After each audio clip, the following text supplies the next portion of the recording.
Menarik bagi kita buat membahas bagaimana sejarah timnas Indonesia U20 sepanjang sejarah perhelatan Piala Asia U20.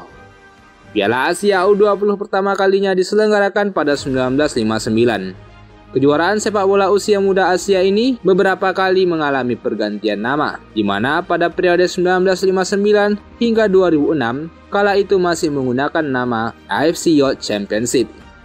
Kemudian pada edisi 2008 hingga 2020, dilakukan perubahan nama untuk pertama kalinya. Saat itu dipakailah nama AFC Under-19 Championship atau dikenal sebagai Piala Asia U19. Akan tetapi, sejak 2023 yang lalu, nama AFC Under-20 Asian Cup dipakai sebagai nama resmi turnamen usia muda Asia tersebut.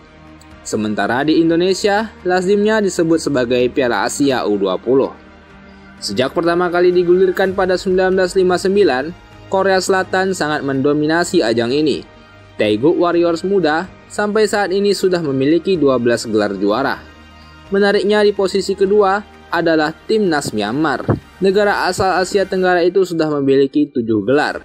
Meski kebanyakan gelar itu diraih pada masa-masa awal kompetisi di mana Myanmar masih bernama Burma.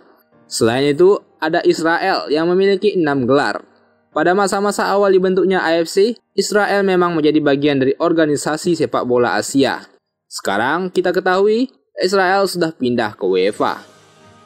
Selanjutnya, tim-tim yang pernah juara yakni diikuti oleh Irak 5 kali juara, Iran 4 kali juara, Korea Utara dan Arab Saudi yang masing-masing pernah 3 kali juara, serta Thailand yang pernah 2 kali juara. Jepang yang selama ini dominan di sepak bola Asia, ternyata baru memiliki 1 gelar juara di level kelompok umur 20. Namun, mereka juga sudah 6 kali menjadi runner-up.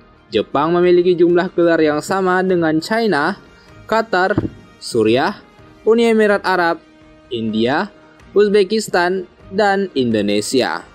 Indonesia. Timnas Indonesia memang cukup bisa berbicara banyak pada turnamen usia muda tersebut. Bahkan, mereka mampu menjadi juara pada edisi 1961. Saat itu, Timnas Indonesia harus berbagi gelar dengan Burma, yang kini kita kenal Myanmar. Karena hasil pertandingan di final ketika itu berakhir dengan skor 0-0 dan tak adanya babak extra time. Menariknya, saat itu Piala Asia U20 yang diberi nama AFC Youth Championship itu tak diikuti oleh semua negara Asia. Peserta yang mengikuti kejuaraan edisi 1961 itu kebanyakan datang dari negara-negara Asia Tenggara, Asia Selatan, dan Asia Timur. Pada era dekade 1960-an, Timnas Indonesia Junior memiliki prestasi yang cukup mentereng pada Piala Asia U20. Selain mereka pernah sekali menjadi juara yakni pada edisi 1961, skuad Garuda Muda juga pernah 2 kali menjadi runner-up pada 1967 di mana saat itu Indonesia ditaklukkan Israel dengan skor 3-0 di partai final. Dan pada 1970, kala di laga final Indonesia ditaklukkan Burma dengan skor 3-0. Tak hanya itu, Timnas Indonesia U20 saat itu juga sekali menempati posisi ketiga pada edisi 1962. Saat itu, Indonesia menaklukkan Malaysia di babak perebutan juara ketiga. Indonesia juga 2 kali menempati posisi keempat pada edisi 1960 dan 1964. Setelah masa keemasan dekade 1960-an, Timnas Indonesia U20 mengalami penurunan prestasi yang cukup mencolok di kejuaraan pemain muda Asia tersebut. Pada Piala Asia U20 1972, langkah Indonesia terhenti di babak perempat final. Lalu pada edisi 1975, Indonesia gagal lolos dari fase grup usai finish di posisi ketiga grup A. Kemudian pada edisi 1976 dan 1978, perjuangan Indonesia harus terhenti di babak perempat final. Setelah dekade 70-an, Indonesia cukup sering tidak lolos ke putaran final. Atau tak jarang, Garuda Muda bahkan tak ikut serta sejak babak kualifikasi. Indonesia kemudian absen panjang di Piala Asia U20. Tim Garuda Nusantara baru ambil bagian di Piala Asia U20 pada edisi 1986. Pada edisi tersebut, Indonesia finish sebagai juru kunci grup A lantaran tidak mampu meraih kemenangan dari 3 pertandingan yang dilakoni. Kemudian pada edisi 1990, Indonesia juga kembali finish sebagai juru kunci grup A karena tak pernah menang dari 3 laga. Lalu pada Piala Asia U20 1994, Indonesia bertindak sebagai tuan rumah. Namun, performa Indonesia juga masih belum meningkat hingga akhirnya finish di posisi ketiga klasemen grup A. Absen lama, lalu pada 2004 Indonesia lolos ke putaran final. Namun, Boas Solosa dan kawan-kawan ketika itu juga kembali menjadi juru kunci di grup B akibat selalu kalah dalam 3 pertandingan. Catatan yang sama juga diraih Indonesia saat ambil bagian pada edisi 2014.